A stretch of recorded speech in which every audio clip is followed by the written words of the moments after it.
Hello, this is Matt on the Moon Lambeau channel. Raoul, who is one of the most famous people in all of crypto, has said something that caught my attention because if he's right about what he said, the implications for XRP specifically would be rather staggering.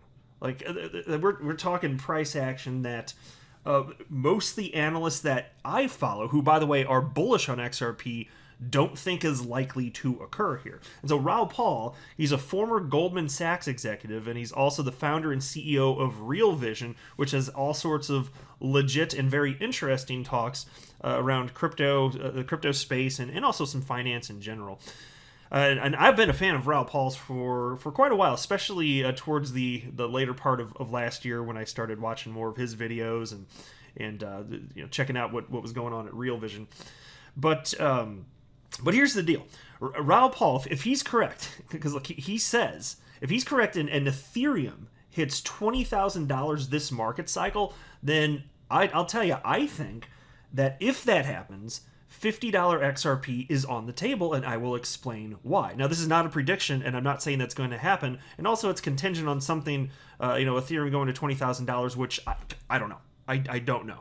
I just want to share with you some thoughts on why I'm saying what I'm saying, though, because it's an interesting topic of conversation. But also, to be clear, I do not have a financial background of any kind. I am not offering financial advice, and you should not buy or sell anything because of anything that I say or write. I'm just an enthusiast who enjoys making YouTube videos, but purely as a fun hobby.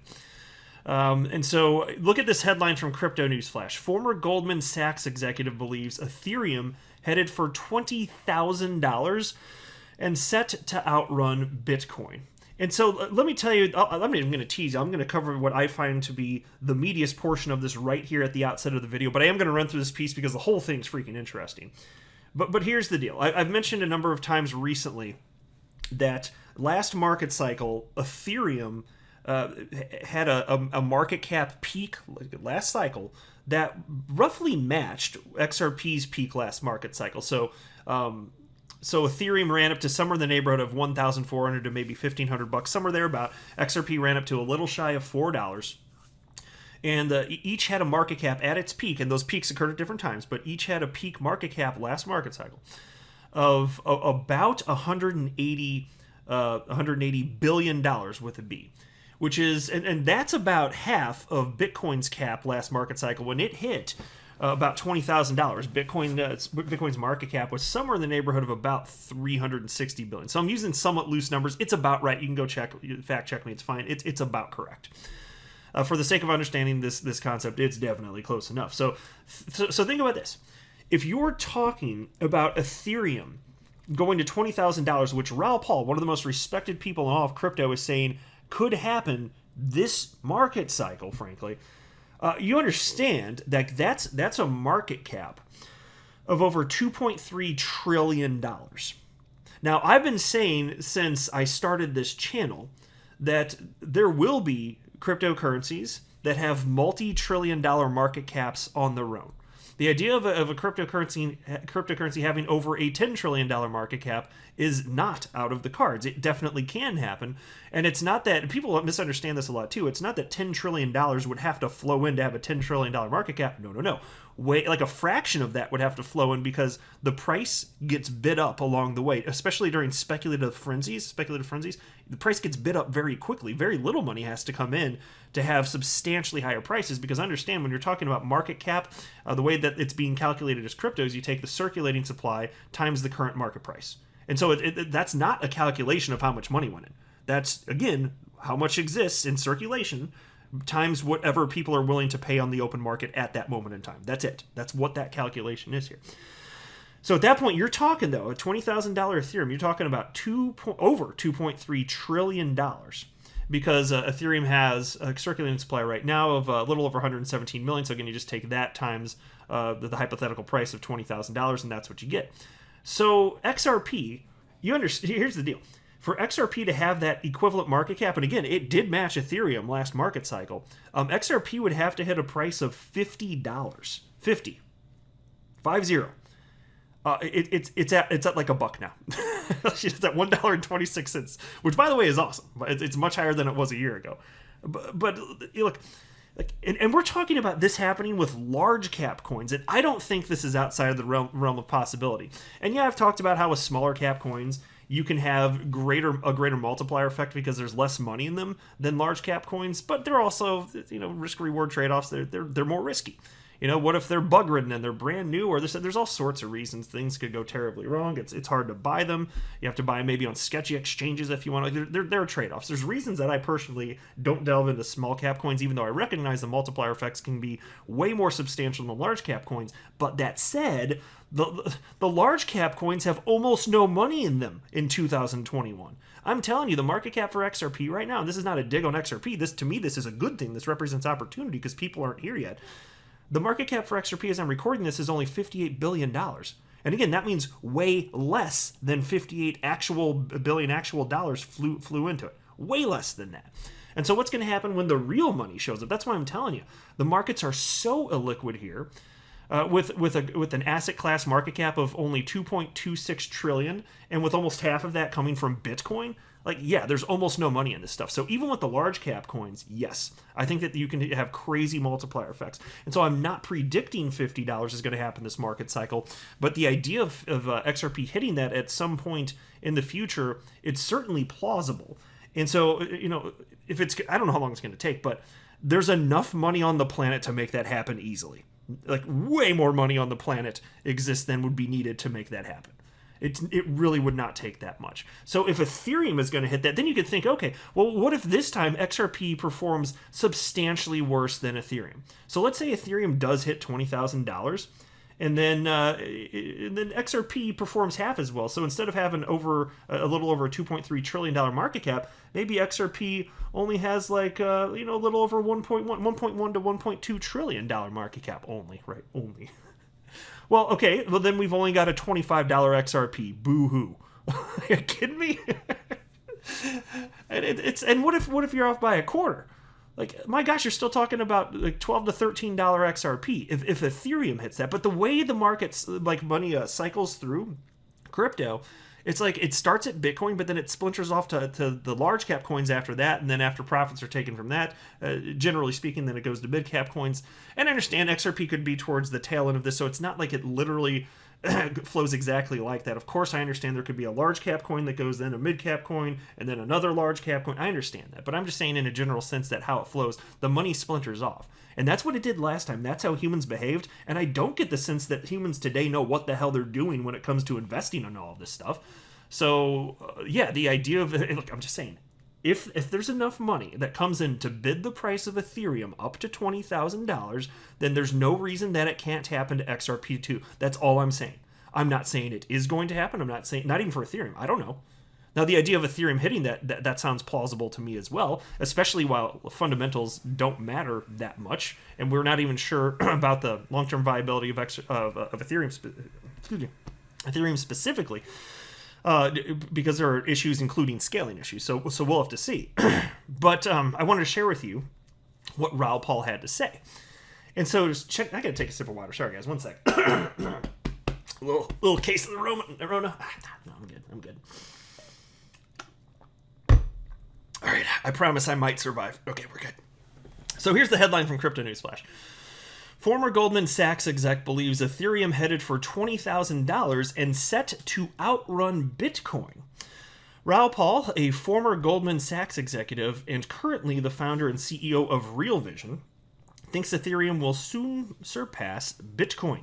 Speaking to YouTuber BitBoy Crypto and his 1.22 million subscribers, Paul said Ethereum may approach Bitcoin's market cap this year. He then agreed to the statement saying, quote, next bull run, Ethereum permanently passes Bitcoin. So that's BitBoy saying Ethereum will permanently pass Bitcoin. Now, look, I've talked about this concept in the past. The money's going to flow wherever the biggest problem is being solved with the cryptocurrency, that's where the biggest share of money is going to flow. And so that doesn't mean that there will be one coin that will have the most money in it relative to any other coin. Not necessarily. Because what if there are, I'm not saying it's going to happen like this, but just, walk through this with me. What if there's one problem that can be solved, but for whatever reason, 10 coins have varying market shares, and they're all solving the same problem with varying degrees of adoption. And so it's not clear, just for those simple concepts, it's not clear which cryptocurrency will end up being number one in market cap if you fast forward a decade, even if Bitcoin's going to be here forever. And just because it was here by the nature of it being the first cryptocurrency ever, people choose, yes, it does nothing but look pretty on the shelf. It is a store of value. Okay, fine. If that's what humans decide, fine. But if don't you think there are bigger problems out there to solve that more money would flow into? And so I suspect the answer is yes. And then on top of that, if there are other cryptocurrencies solving other problems that makes more money flow into them, then there are the people that think, hey, those cryptocurrencies, since they're useful, might have some staying power. And then those people might throw money into that as a store of value. So then it gets that additional use case that Bitcoin has, which is Bitcoin's only use case at the time I'm recording this, frankly. So it's something to think about. So I don't know if it's going to be Ethereum that's going to permanently pass Bitcoin. I don't know if Ethereum for sure will have long-term viability. Maybe I hold Ethereum, so that'd be cool. I wouldn't mind that. But I'm not sure. I think that this market is way too early on. It's way too in its nascency, the early years here, to know with a high level of confidence what this is going to look like. Anyway, the piece continues. Actually, before I say that. That's why I guess it pertains to XRP on this front.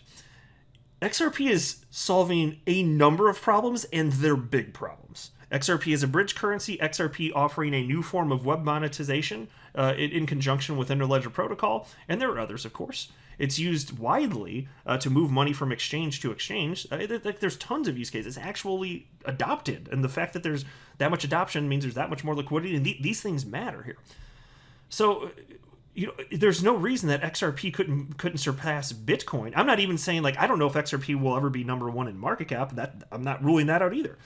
But it could be the case that something else is solving an even bigger problem, and so more money flows into that, and so something is number one, and then who knows, XRP's 2 or 3, I don't know, and then Bitcoin's below that. I'm just saying the reality is that type of situation could occur. I don't know, so I'm not going to make a prediction. It's just interesting to think through the concept of this to kind of get the mental juices flowing here. But this idea that Bitcoin's going to be number one purely because it was the first, I just don't buy into that concept. It's a very unsophisticated concept, and you hear it from Bitcoin Maximas, and they say that that it is true, and it always will be true because they want it to be true. But what about just critically thinking about all the dynamics that go into people choosing where to park their money? What about that? Maybe think about that a little bit more. Anyway, piece continues.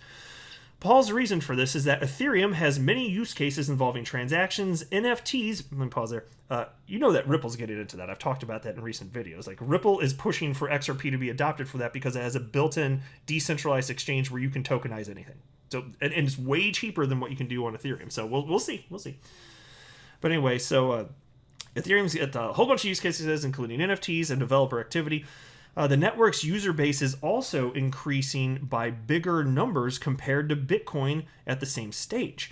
Moreover, the EIP 1559 upgrade is cutting up ETH's supply, making it limited and subsequently more valuable. Also, ETH 2.0 on the way, Ethereum is likely to rise exponentially. However, by the way, let me pause here too, because it's funny that they're talking about fundamental reasons, and I'm just thinking, yeah, I care about fundamentals too, but speculators don't care right now. So if this is going to matter, wouldn't it be more likely that it's going to matter next market cycle, or maybe the one after that? To me, that seems more reasonable. Anyway, piece continues. However, most people with Bitcoin prefer to hold it for extended periods due to its appreciating value. Bitcoin could become the base of global currency. However, other cryptocurrencies could also achieve the same. When asked about the general observations of Bitcoin, Paul noted vast similarities between this bull market and that of 2013. According to the stock-to-flow model and the network effects, Bitcoin should keep going up, he says. The crypto asset may have a number of corrections at first, but he maintains it will go up significantly. And here's a quote. The next phase is 3 months of face-ripping rallies. End quote. Golf clap for Mr. Paul, everybody. Golf clap. And yeah. So I don't know exactly what the timeline will be, but yes, he says face-ripping. I say face-melting, tomato, whatever. We're saying the same thing here, right? As for the end-of-year predictions, Paul thinks the worst case scenario would be Bitcoin achieving $200,000. Holy freaking! If he's right about it, I hope he's right. I'm not convinced, but he could be. But man, what do you think that's going to mean for Ethereum? What do you think that's going to mean for XRP? it's like that's honestly, I gotta be like, to be real with you. If that ends up being the case, then what the analysts that I've been following on social media just in general, what they've been saying about XRP, while very bullish, I would suspect they're substantially off if Bitcoin gets that high. I would guess that XRP would go much higher. But again, I'm not completely sold on that. And there's, for instance, like the blockchain backer who is right, like it seems like all the freaking damn time. He thinks that, what do you say, Bitcoin might get up to like 85,000 on the high end, something like that. So we'll see. We'll see who's right, though. Anyway, Peace continues. On a much brighter side, Bitcoin could achieve $400,000+ should the cycle get extended, which he thinks is highly probable. Yeah, I'm not going to talk about that in this video. I'm really not convinced of that as all. I'd vote no on that at this point. Maybe I'm wrong, but I doubt it. Well, look, cycles will lengthen, I think, at some point, and I've talked about that recently, so you don't want to get into it. This market cycle, I doubt it. Contesting this view, BitBoy Crypto said Bitcoin has about 4 to 6 weeks left to rise quite fast. Thereafter, he thinks some controls may be placed to prevent extremely high price surges, referring to the, quote, people that control the markets in the world, end quote, BitBoy Crypto said. And here's a quote from him. They don't want Bitcoin to go through those high numbers because if Bitcoin goes to $400,000, that would put the stock market in very, very serious trouble. Investors would be pulled to crypto more than the stock market. Yeah, so I disagree with that respectfully.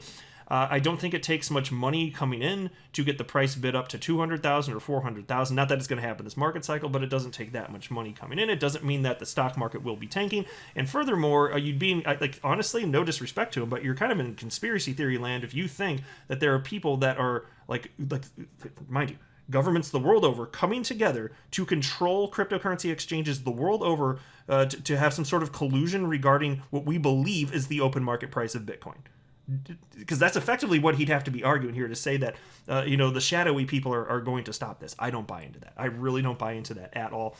There are governments that tamp down too much in their geographic regions, fine, for their countries, but you can't coordinate that on a global level. It's not happening. Governments around the world can agree on almost nothing. And so to get that to happen, to what end, and especially when it's not like money's flowing out of the stock market, I just don't buy the argument. So respectfully disagree right there. Anyway, Peace continues. Paul noted that traditional financial institutions are all building crypto teams to reap off cryptocurrency's financial benefits.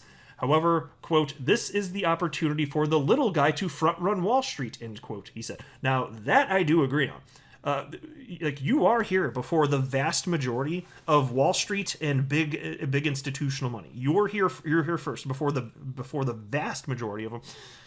And as it pertains to XRP specifically, almost 0% of humans on the planet have ever held XRP at any point in time. So kudos to you for researching it and being here first. There you are.